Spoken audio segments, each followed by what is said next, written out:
Olá, seja bem-vindo à Semana da Reconstrução. Eu sou a Adriana Rodrigues, especialista em sobrancelhas e faço parte do núcleo de professores da Eclépsia.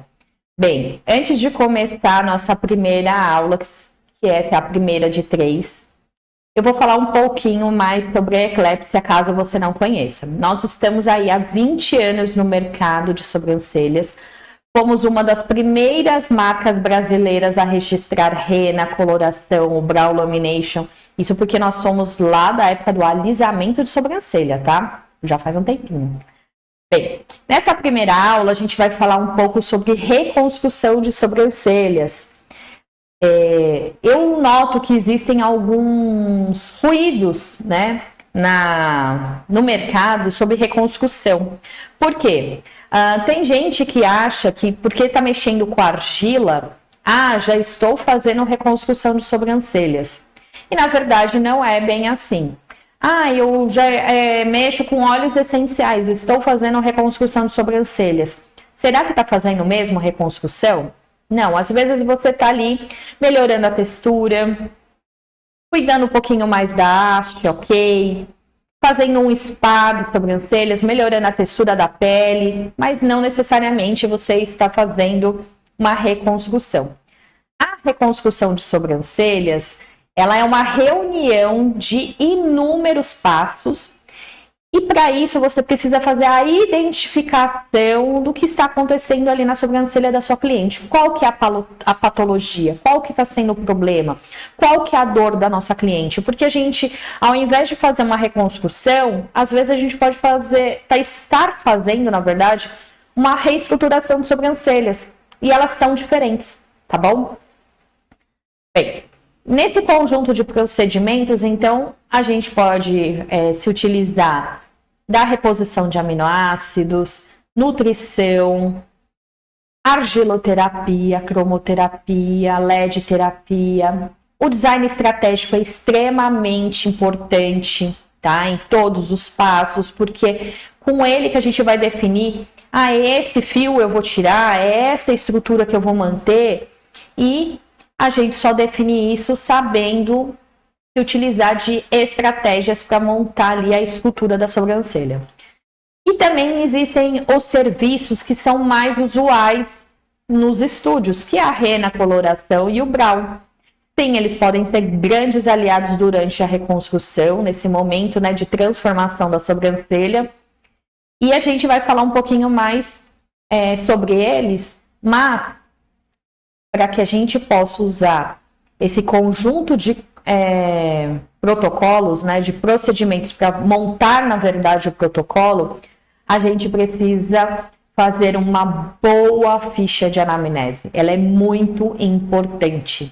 Primeiro porque ela é um documento, sim. É por isso que aquele início, nós temos lá nome completo, data de nascimento, endereço, RG, CPF, telefone, tá? Para fazer a identificação da cliente. Nele vai constar liberação de imagem, consentimento do serviço, informações médicas, tá?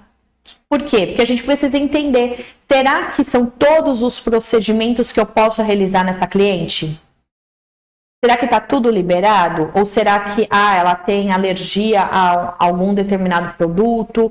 Ou, por exemplo, não pode realizar um microagulhamento, tá? Tem alguma restrição? Então, por isso que é bastante importante a gente fazer a ficha de anamnese, tá? Na nossa especialização, nós temos uma ficha de anamnese que a gente montou com muito carinho e com todos os dados precisos, tá? E qual que é o diferencial das outras fichas? A gente já coloca embaixo da maioria das perguntas o que você consegue descartar com aquela pergunta. Então, por exemplo, aqui, em caso de negativa, a gente pode descartar psoríase.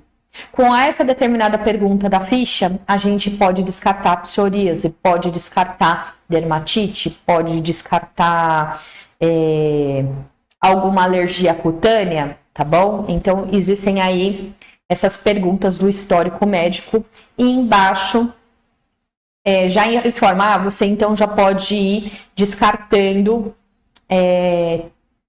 tal problema ou se não patologia, tá bom? É 100%? Não, porque tem alguns indícios que se eles estiverem bem no comecinho, eles podem ali dar uma confundida, tá? E a gente fala bem detalhado isso lá na especialização. Outro detalhe, histórico capilar e beleza, tá? Então a gente vai perguntar se ela passou por algum outro tipo de tratamento, qual que foi, tá? E aí também tem, em caso de negativa, você descarta isso, tá? Que mais que tem aqui? Aí a gente tem hábitos da vida, os hábitos cotidianos dela. Por quê? A gente precisa entender se ela tem uma alimentação balanceada, né? Se ela pratica exercício, se ela tem um metabolismo acelerado ou um metabolismo lento, isso daí também faz diferença, tá bom? Informações específicas sobre a reconstrução, porque sim, a gente precisa entender quais são as dores, o que ela tem de expectativa, e isso daqui a gente já coloca na ficha, tá bom? Condições adicionais médicas. Avaliação tricoscópica. Gente, a avaliação tricoscópica é um grande diferencial hoje na reconstrução de sobrancelhas. Por quê? Você vai fazer uma avaliação da pele, do ósseo e da haste, tá? Você vai fazer ali um conjunto nessa avaliação. Então, aqui a gente também tem as principais perguntas que são importantes, tá? Como é que eu vou fazer essa análise? Eu já vou mostrar para vocês um equipamento que é rápido, ele é fácil de adquirir, ele é barato e você pode colocar ele no celular, tá? Mas vamos primeiro terminar aqui a nossa ficha. Aí nós temos a autorização de consentimento e eu gosto na ficha de anamnese sempre, tá? Sempre, gente, que tenha alguma pergunta em aberta para ela responder. Por quê? Para não alegar lá na frente que, eu não respondi isso porque ela não perguntou. Mas você perguntou sim se havia alguma questão que ela acreditasse que fosse um impedimento para realizar o procedimento, tá? Então, eu gosto sempre de deixar na ficha uma pergunta em aberto. Aí tem a assinatura, a data.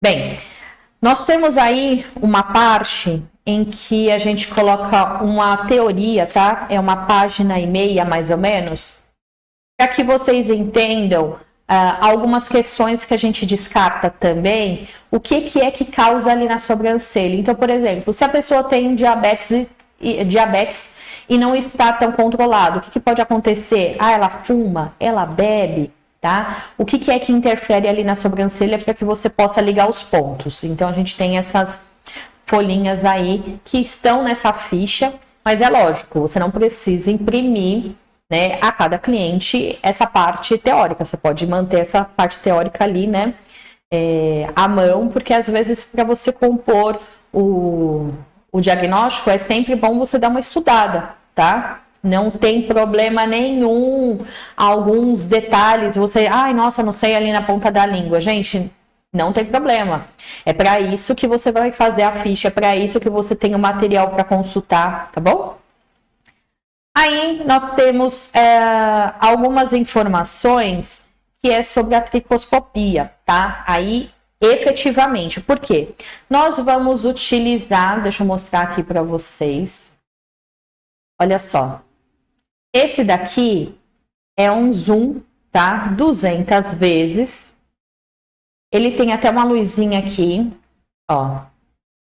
Ele se encaixa em qualquer celular, você vai encontrar aí na internet com uma super facilidade, tá? Esse daqui é a marca que eu comprei, ele é baratinho e você consegue fazer uma boa análise. É lógico que depois, com o tempo, conforme você vai se desenvolvendo na área, você vai querer comprar alguns equipamentos um pouco mais sofisticados, tá? Isso é natural. Mas esse daí, ele já atende bem para você começar a trabalhar com essa questão de análise tricoscópica. E ainda agora falando na nossa ficha de anamnese, aí ele tem algumas questões falando sobre o tipo de crescimento, o direcionamento dos fios, análise das hastes, da pele, tá? Tem várias perguntas aqui para vocês verificarem. E por fim, eu fiz uma página para você lembrar de tudo que você tem que fazer, procurar ali naquele momento da análise, tá bom? Então tem uma folha de teoria. Então, por exemplo, a pele, a gente tem que olhar a coloração, a textura, o que é que eu estou procurando ali? Lesões cutâneas, o que eu estou procurando, tá? Então tem essa folha com essa parte teórica que vai auxiliar vocês nesse momento do diagnóstico, tá? Para vocês fazerem o videozinho utilizando esse zoom aqui, tá? Que é um zoom de 200 vezes. E ele é bem tranquilo de utilizar. Bem, agora eu vou mudar um pouquinho o assunto, porque eu gostaria de falar alguns detalhes importantes que nós tivemos agora em fevereiro na RDC, que foi liberada, tá? Agora em fevereiro. Na verdade, ela já tinha saído anteriormente, mas houveram alguns questionamentos, né, dos nossos representantes aí de beleza. E, por fim, a Anvisa verificou se por exemplo, válido ou não juridicamente algumas questões, e aí em fevereiro saíram algumas decisões. Eu trouxe aqui algumas principais, tá? Que eu acho que vão interferir bastante no cotidiano de vocês. Lógico que essas daqui não são as únicas, o documento é bem extenso, falando de vários detalhes, tá? Mas o que eu acho que é mais importante para trazer aqui, para poder inspirar vocês a procurarem e estudar sobre o tema, agora o uso é obrigatório de EPIs. Antigamente, fazer uma sobrancelha, eu posso fazer sem luva, agora não pode mais. Mas é só o design estratégico, não pode mais, tá? Então, você começou o procedimento, você já tem que estar aparamentada, tá bom? Apresentar o certificado de aptidão. Sim, agora vocês vão precisar apresentar o certificado de aptidão, mesmo que sejam cursos livres, tá? Por exemplo, o design de sobrancelha é curso livre, né? Todas as especializações em reconstrução, brow lamination, coloração, tudo é curso livre.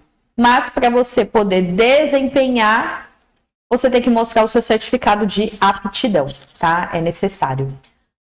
Proibição de estufas. Aí você vai falar, mas Adriana, eu estou começando.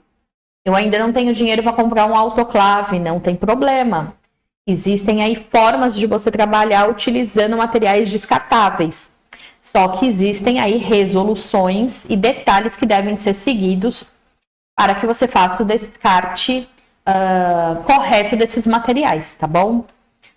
Proibição de cosméticos injetáveis. Então, as profissionais que trabalham na área de estética, até mesmo a gente da reconstrução, não pode utilizar mais medicamentos, tá? Nos protocolos, e não podem ser medicamentos injetáveis, tá? Então, ou melhor, cosméticos injetáveis. Mesmo o medicamento já não poderia, né? Os cosméticos injetáveis não pode mais, tá? Eles fizeram essa proibição. Cosmético não é considerável um produto que possa ser injetado, tá? Então, agora só o uso tópico mesmo. Usar equipamentos que sejam liberados para a sua área de atuação. Então, eu acho que o pessoal mais da área de estética talvez utilizassem alguns equipamentos que eram de áreas médicas e agora está proibido. Se não estiver no manual escrito, olha, você está liberado, esse sexista está liberada para utilizar, não vai poder utilizar o equipamento, tá? Se tiver dito lá que é um equipamento médico, só médico vai poder operar, tá bom? Essa daí eu acho que são as principais. Tem uma outra que eu acabei não colocando aqui, mas o que eu acabei de lembrar é sobre algumas misturinhas. Gente, quando eu tô falando misturinha, não é, por exemplo, a misturinha que a gente faz da rena com a água, da coloração com oxidante, do óleo essencial com óleo vegetal para poder utilizar. Não, não são essas misturas. Por exemplo, uma que eu sei que o pessoal adora. Comprar shampoozinho, eu não vou falar marca, de bebê, porque eu não estou desmerecendo o shampoo em si. Misturando naquelas válvulas e aplicando na cliente. Isso foi extremamente proibido, não pode mais. Então agora, por exemplo, o ideal é comprar já um mousse, né? E nós temos um mousse apropriado para pele, tá? Que tem o pH adequado. O nosso mousse, ele tem ativos muito importantes. Eu não sei se vocês já repararam, mas eu, por exemplo, eu gosto muito de utilizar aquela escovinha de silicone. Por quê? Porque eu estou fazendo um momento spa, massageando e melhorando a circulação da sobrancelha, momento de relaxamento e deixo os ativos do mousse agirem, que é o pantenol e a rosa mosqueta. Entende? Então, às vezes, um simples álcool já traz um grande diferencial e, dessa forma, nós estamos ali respeitando a determinação, utilizando um produto industrializado e já com todos os testes, todos os parâmetros, tá bom? É por isso que foi ali proibido essas misturinhas, tá? Bem, eu espero que vocês percebam que às vezes a gente precisa sair do amador. É por isso que é tão importante esse tipo aqui de treinamento, para que a gente consiga tirar algumas dúvidas.